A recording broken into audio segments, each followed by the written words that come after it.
I want to tell you about an essential vitamin you've probably never heard of. If you're a parent or plan to be one, it might be more important to your child's growth than all other vitamins combined, and only you, a parent, can provide it. I call it vitamin N, the word no. More and more children, I find, are suffering from vitamin N deficiency, and they, their parents, and our entire culture are paying the price. Let me illustrate my point with a story that's quite typical. A father, I'll call him Bill, gave his son, age 5, pretty much everything the little boy asked for. Like most parents, Bill wanted more than anything for his son to be happy, but he wasn't. Instead, he was petulant, moody, and often sullen. He was also having problems getting along with other children.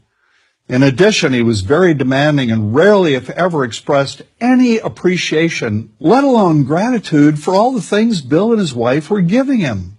Was his son depressed, Bill wanted to know? Did he need therapy? His son, I told him, was suffering the predictable ill effects of being overindulged. What he needed was a healthy and steady dose of vitamin N.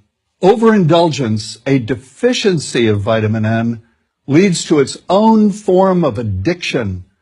When the receiving of things begins to generate nothing but want for more things. One terrible effect of this is that our children are becoming accustomed to a material standard that's out of kilter with what they can ever hope to achieve as adults. Consider also that many, if not most, children attain this level of affluence not by working, sacrificing, or doing their best, but by whining, demanding, and manipulating. So in the process of inflating their material expectations, we also teach children that something can be had for next to nothing.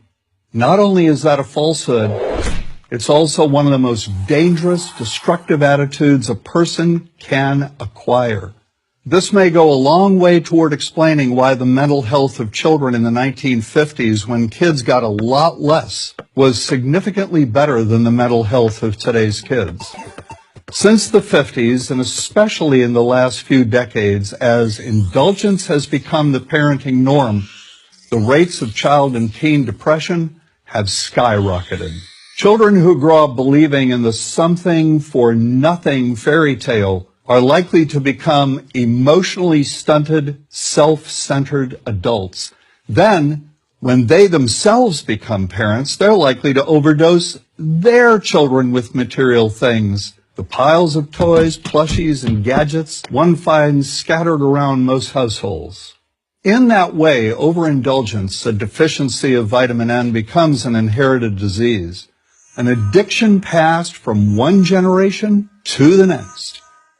This also explains why children who get too much of what they want rarely take proper care of anything they have. Why should they? After all, experience tells them that more is always on the way. Children deserve better. They deserve to have parents attend to their needs for protection, affection, and direction. Beyond that, they deserve to hear their parents say no far more often than yes when it comes to their whimsical desires.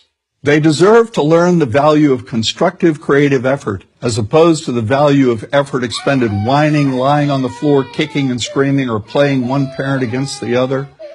They deserve to learn that work is the only truly fulfilling way of getting anything of value in life, and that the harder they work, the more ultimately fulfilling the outcome. In the process of trying to protect children from frustration, parents have turned reality upside down.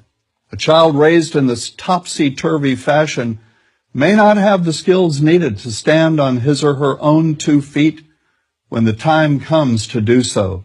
Here's a simple rule. Turn your children's world right side up by giving them all of what they truly need, but no more than 25% of what they simply want. I call this the principle of benign deprivation. No. Vitamin N. Dispense it frequently. You'll be happier in the long run, and so will your child. I'm John Rosemond, author and family psychologist for Prager University.